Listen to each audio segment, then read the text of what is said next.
Read with Diane. Diane here. Thanks for coming to read with me. Welcome to Mount Olympus, an introduction to the Greek gods and goddesses by Danielle Blood. Mount Olympus was no ordinary mountain. On this enormous and lofty mountain in ancient Greece, the trees grew taller, the grass grew greener, and the air smelled sweeter. The most unusual aspect of Mount Olympus was its inhabitants, the Greek gods and goddesses themselves. On this magical mountain, their story began with the first two deities, Gaia, the earth goddess, and Uranus, the sky god. Uranus and Gaia fell in love and bore 12 mighty children, known as the Titans. Kronos, the bravest of the bunch, decided that Uranus had ruled long enough and rose up against his father.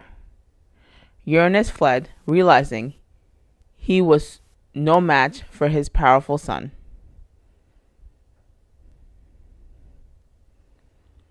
Kronos became the new ruler and married the goddess Rhea.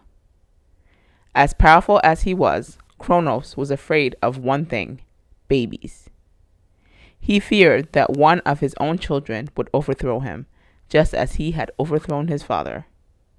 When Rhea gave birth to their first child, Kronos snatched the newborn baby and swallowed it whole. After Kronos had swallowed their first child, Rhea came up with a plan. When their next child was born, Rhea named the baby Zeus and quickly hid him away. When Kronos demanded the newborn, she instead handed him a stone wrapped in a baby blanket. Kronos popped the stone in his mouth and gulped it down, blanket and all. Rhea, will you bring me a glass of nectar to wash this down? Of course, husband. Anything you say. Meanwhile, young Zeus was happy and healthy, living in the care of nymphs on the outskirts of Mount Olympus. He grew into a strong and majestic god, and soon he yearned to live among the other deities. Surely it would be safe for me to go to Mount Olympus. I'm too big to be eaten now. Rhea missed her son terribly, so she brought him to Mount Olympus, disguised as a royal servant. But this humble position did not satisfy the young god for long. One morning, after Kronos did his daily exercises, a quick jog around the universe, he called for his new servant to fetch him a drink. Zeus quickly brought him a golden goblet, filled to the brim with a potion that he had mixed himself. Kronos slurped up the potion, and he then felt a terrible pain in his stomach. This looks good. What is it? Something special I made just for you. The magic potion made Kronos so sick that he vomited up first the stone, then the blanket, and finally all 5 of his children, now fully grown gods and goddesses. Together with his brothers and sisters, Zeus battled his father and overthrew him. Zeus now became the new ruler and chose Hera as his wife and queen. He then gave each of his siblings his or her own domain of power, so that he wouldn't have to look after everything himself.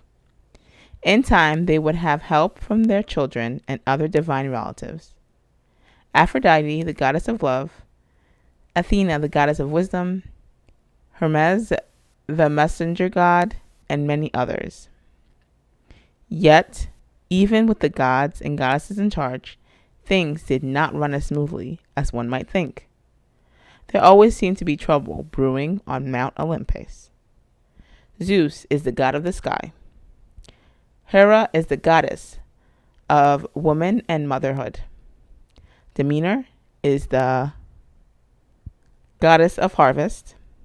Hestia is the goddess of a home and hearth. Poseidon is the god of the sea, and Hades is the god of the underworld. Thank you for reading with me. Don't forget to subscribe, guys.